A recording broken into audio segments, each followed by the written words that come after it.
श्री स्वामी समर्थ. स्वागत आहे तुमचं माझ्या यूट्यूब चॅनलवरती. आजचा दिवस तुम्हाला खूप छान सुखाचा समाधानाचा जाऊ देत हीच मी स्वामींच्या चरणी प्रार्थना करते आणि आजच्या नवीन व्हिडिओला सुरुवात करते. 13 डिसेंबर पासून मार्गशीर्ष महिन्याला सुरुवात झालेली आहे. मार्गशीर्ष संपूर्ण महिना हा महालक्ष्मीला समर्पित मानला जातो. महालक्ष्मीला प्रसन्न करून घेण्यासाठी प्रत्येक घरामध्ये स्त्रिया आपली इच्छा पूर्ण करण्यासाठी महालक्ष्मीचं व्रत हे मनोभावे करतात. महालक्ष्मीच्या व्रताने आपल्या घरामध्ये सुख, समृद्धी, धन, धान्य टिकून राहते. मराठी महिन्यामध्ये असलेला 9वा महिना मार्गशीर्ष महिना हा भगवद्गीतेमध्ये सांगितल्याप्रमाणे सर्वश्रेष्ठ मानला जातो, कारण हा भगवान श्रीकृष्णांना खूप प्रिय आहे. तर आजच्या या व्हिडिओमध्ये मार्गशीर्ष महिन्यामध्ये आपल्याला अशा झाडाला स्पर्श करायचा आहे. या मार्गशीर्ष महिन्यामध्ये या झाडांना स्पर्श केल्याने आपल्या घरामध्ये असलेली गरिबी मुळासकट नष्ट होईल, एवढा हा प्रभावी उपाय आहे. यासोबतच आपल्या घरातलं 7 पिढ्यांचं दारिद्र्य नष्ट होईल. तर असा हा उपाय मी तुमच्यासोबत शेअर करणार आहे, त्यामुळे व्हिडिओ स्किप न करता शेवटपर्यंत बघत राहा. चॅनेलवर पहिल्यांदा आला असाल तर व्हिडिओला लाईक करून चॅनलला सबस्क्राईब करा. बेल नोटिफिकेशनलाही क्लिक करा, जेणेकरून जेव्हाही मी नवीन व्हिडिओ अपलोड करेल तेव्हा त्याचं नोटिफिकेशन सगळ्यात आधी तुम्हाला मिळेल. तर बघा, धार्मिक श्रद्धेनुसार अशी काही झाडं आहेत जी खूप पवित्र आणि पूजनीय मानली जातात. शास्त्रानुसार काही झाडांमध्ये दैवी आणि चमत्कारिक शक्ती असते असं मानलं जातं. धार्मिक श्रद्धेनुसार काही झाडे अशी आहेत ज्यांची पूजा करणे अतिशय महत्त्वाचे मानले जाते. जर आपण मार्गशीर्ष महिन्यामध्ये या 5 झाडांची पूजा केली तर आपण श्रीमंत व समृद्ध जीवन जगू शकतो. आणि म्हणूनच आपल्याला या मार्गशीर्ष महिन्यामध्ये गुरुवारी किंवा शुक्रवारी किंवा इतर कोणत्याही दिवशी आपल्याला या 5 झाडांना स्पर्श करायचा आहे. तर अशी कोणती झाडं आहेत ज्यांना स्पर्श केल्यामुळे आपल्या इच्छा मनोकामना पूर्ण होणार आहेत, ही माहिती आता आपण जाणून घेऊयात. मार्गशीर्ष महिन्यामध्ये शक्यतोवर गुरुवारीच हा उपाय करण्याचा प्रयत्न करा, कारण गुरुवार हा दिवस महालक्ष्मीला समर्पित आहे. त्यामुळे या दिवसाला अनन्यसाधारण असं महत्त्व प्राप्त झालेलं आहे. पण गुरुवारी ज्यांना शक्य नाही झालं त्यांनी दुसऱ्या दिवशी म्हणजे शुक्रवारी हा उपाय केला तरीही चालेल, किंवा या मार्गशीर्ष महिनाभर कोणत्याही दिवशी केला तरीही चालेल. तर मार्गशीर्ष महिन्यामध्ये आपल्याला ज्या झाडाला स्पर्श करायचा आहे ते पहिलं झाड म्हणजे शमीचं झाड. शास्त्रानुसार शमीचं झाड अत्यंत पवित्र आणि शुभ मानलं जातं. शमीचं झाड हे आपल्या दारासमोर असायलाच हवं. ज्याप्रमाणे आपल्या घराच्या अंगणामध्ये तुळस असते, अगदी त्याच प्रकारे शमीचं झाड सुद्धा आपल्या घराच्या अंगणात असायला हवं. हे झाड जर आपल्या घरामध्ये असेल तर आपल्या घरामध्ये समृद्धी वाढते आणि तुमची जी काही इच्छा आहे ती शमीच्या झाडासमोर व्यक्त करायची आहे. शमीच्या झाडाला मार्गशीर्ष महिन्यामध्ये स्पर्श केल्याने सर्व दोषांपासून मुक्तता मिळते. त्यानंतरचं जे दुसरं झाड आहे ते म्हणजे पिंपळाचं झाड. शास्त्रानुसार पिंपळाचं झाड हे खूप महत्त्वाचं मानलं जातं. पिंपळाचं झाड जे आहे ते 24 तास ऑक्सिजन रिलीज करतं. ज्याप्रमाणे आरोग्याच्या दृष्टीने हे झाड महत्त्वाचं आहे, अगदी त्याच प्रकारे आध्यात्मिक दृष्ट्या सुद्धा महत्त्वाचं आहे.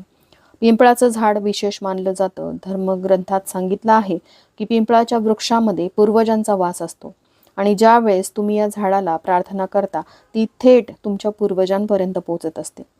यासोबतच पिंपळाच्या झाडामध्ये भगवान विष्णूंचा वास असतो. त्यामुळे मार्गशीर्ष महिन्यामध्ये आपल्याला थोडंसं कलशात पाणी घ्यायचं आहे. यामध्ये थोडेसे पांढरे तीळ टाकायचे आहेत आणि हे पाणी आपल्याला पिंपळाच्या मुळाशी अर्पण करायचं आहे. त्यानंतर एक दिवा तिथे प्रज्वलित करायचा आहे. पिंपळाच्या झाडाभोवती तुम्हाला 11 प्रदक्षिणा घालायच्या आहेत. ह्या प्रदक्षिणा घालत असताना ओम नमो भगवते वासुदेवाय नमः या मंत्राचा जप करायचा आहे. असा जप केल्यामुळे आणि हा दिवा पिंपळाच्या वृक्षाजवळ लावल्यामुळे तुमच्या घरामध्ये देवी लक्ष्मी प्रसन्न होते, सुख शांती टिकून राहते. यामुळे पिंपळाच्या झाडाची अशी पूजा आपल्याला मार्गशीर्ष महिन्यामध्ये करायची आहे. त्यानंतरचं जे तिसरं झाड आहे ते म्हणजे तुळस. आपल्या प्रत्येकाच्या अंगणामध्ये घरामध्ये तुळस ही असतेच. तुळशीला हरिप्रिया म्हणतात, कारण ती भगवान श्रीहरी विष्णूंना प्रिय आहे. त्याचबरोबर देवी लक्ष्मीचं दुसरं रूप म्हणजे तुळस. प्रत्येक गुरुवारी तुळशीसमोर उपाय केल्याने आपल्या घरामध्ये धनवृद्धी होते. प्रत्येक गुरुवारी आपल्याला तुळशीला हळद आणि कच्चं दूध अर्पण करायचं आहे. त्यासोबतच शुद्ध गाईच्या तुपाचा दिवा लावायचा आहे. असं केल्यामुळे आपल्या घरामध्ये श्रीमंती वाढते, देवी लक्ष्मी प्रसन्न होते. दिवा लावल्यानंतर तुळशीला आपल्याला 11 प्रदक्षिणा घालायच्या आहेत आणि देवीसमोर आपल्याला प्रार्थना करायची आहे. ओम नमो भगवते वासुदेवाय या मंत्राचा हात जोडून जप करायचा आहे. आपल्या घरावर येणारी संकट, विघ्न दूर व्हावीत यासाठी प्रार्थना करायची आहे. तुळस ही अशी वनस्पती आहे की जी संकेत देत असते. आपल्या घरावर येणारी सर्व संकट, विघ्न ती ओळखते. म्हणूनच बऱ्याचदा खूप काळजी घेऊनही तुळस चुकते. याचं कारणच ते आहे की आपल्या घरावर येणारी सर्व संकट, विघ्न तिने स्वतःवरती ओढवून घेतलेली असतात.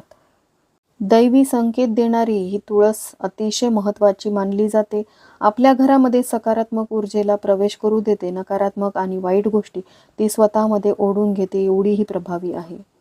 मार्गशीर्ष महिन्यामध्ये गुरुवारच्या दिवशी तुळशीचं विशेष पूजन केल्यामुळे श्रीहरी श्री विष्णूंसोबतच देवी लक्ष्मी प्रसन्न होते. म्हणूनच तुळशीला अनन्यसाधारण असं महत्त्व आहे आणि मार्गशीर्ष महिन्यामध्ये न चुकता आपल्याला हे उपाय तुळशीसमोर करायचे आहेत.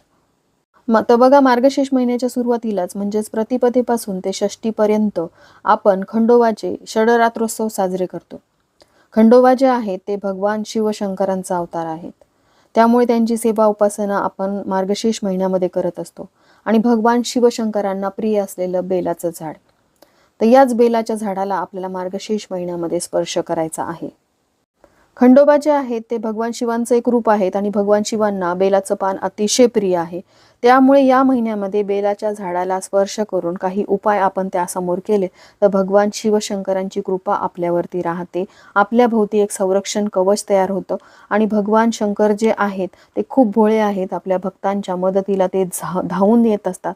त्यामुळेच आपल्याला हा उपाय करायचा आहे. तर बघा, बेलाच्या झाडाजवळ आपल्याला सगळ्यात आधी जल अर्पण करायचं आहे. त्यानंतर आपल्याला एक दिवा प्रज्वलित करायचा आहे. धूप, दीप, अगरबत्ती ओवाळून घ्यायची आहे. त्यानंतर आपल्याला 11 प्रदक्षिणा घालायच्या आहेत. पुरुष जर ह्या प्रदक्षिणा घालत असतील तर ओम नमः शिवाय या मंत्राचा जप करायचा आहे. स्त्रिया जर प्रदक्षिणा घालत असतील तर नमः शिवाय या मंत्राचा जप करत 11 प्रदक्षिणा घालायच्या आहेत. आता त्यानंतर बेलाच्या उजव्या खोडाला स्पर्श करून आपल्या मनातील इच्छा व्यक्त करायची आहे. बेलाच्या झाडाजवळ आपण ही इच्छा व्यक्त केल्याने ती इच्छा साक्षात शिवशंकरांपर्यंत पोहोचते. कारण बेलाच्या झाडामध्ये शिवांचा वास असतो. त्यामुळेच आपल्याला मार्गशीर्ष महिन्यामध्ये बेलाच्या झाडाला स्पर्श करून आपल्या इच्छापूर्तीसाठी हा उपाय करायचा आहे.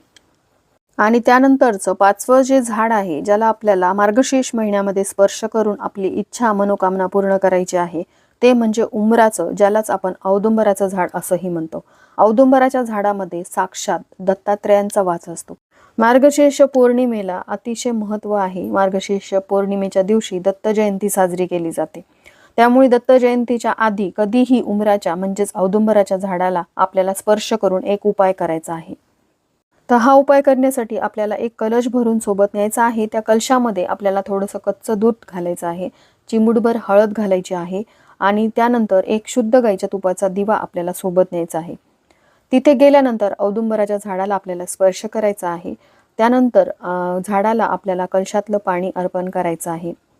दिवा तिथे प्रज्वलित करायचा आहे आणि औदुंबराच्या झाडाला आपल्याला प्रदक्षिणा घालायच्या आहेत. ह्या 11 प्रदक्षिणा घालत असताना दत्तात्रेयाच्या प्रभावी मंत्राचा आपल्याला जप करायचा आहे. दिगंबरा दिगंबरा श्रीपाद वल्लभ दिगंबरा या प्रभावी मंत्राचा 11 वेळा प्रदक्षिणा घालत असताना सतत पठण करायचं आहे, नामस्मरण करत राहायचं आहे. तर बघा, भगवान दत्तात्रेयाच्या कृपेने आपल्या सर्व इच्छा मनोकामना पूर्ण होतील. आपल्याला दत्तात्रेय भरभरून आशीर्वाद देतील. आपल्या पतीची, मुलांची या उपायामुळे भरभरून प्रगती होईल, एवढा हा प्रभावी उपाय आहे. मार्गशीर्ष पौर्णिमेपर्यंत कधीही तुम्ही हा उपाय करू शकता. तसं तर मार्गशीर्ष महिन्यामध्ये या 5ही झाडांना कोणत्याही दिवशी तुम्ही स्पर्श करू शकता. पण विशेषतः दत्त जयंती असल्याने तुम्ही दत्त जयंतीच्या आधी कोणत्याही एका दिवशी उंबराच्या म्हणजेच औदुंबराच्या झाडाला स्पर्श करून तुमच्या इच्छा मनोकामना पूर्ण व्हाव्यात यासाठी प्रार्थना करायची आहे. सांगितल्याप्रमाणे या 5ही झाडांना स्पर्श केल्याने आपल्या घरात असलेली गरिबी मुळासकट नष्ट होते. 7 पिढ्यांचं दारिद्र्य नाहीसं होतं, एवढा हा प्रभावी उपाय आहे. तर कोणत्याही दिवशी मार्गशीर्ष महिन्यामध्ये या 5ही झाडांना स्पर्श करून हा उपाय करायला विसरू नका. अजून तुमच्या काही शंका असतील तर कमेंट करून विचारू शकता. झालेली सेवा मी स्वामींच्या चरणी अर्पण करते. इथेच व्हिडिओचा एंड करते. व्हिडिओ आवडला असेल, हेल्पफुल वाटला असेल तर लाईक, शेअर, सबस्क्राईब करायला विसरू नका. भेटूया तशाच एका नवीन व्हिडिओसोबत. तोपर्यंत सर्वांना श्री स्वामी समर्थ.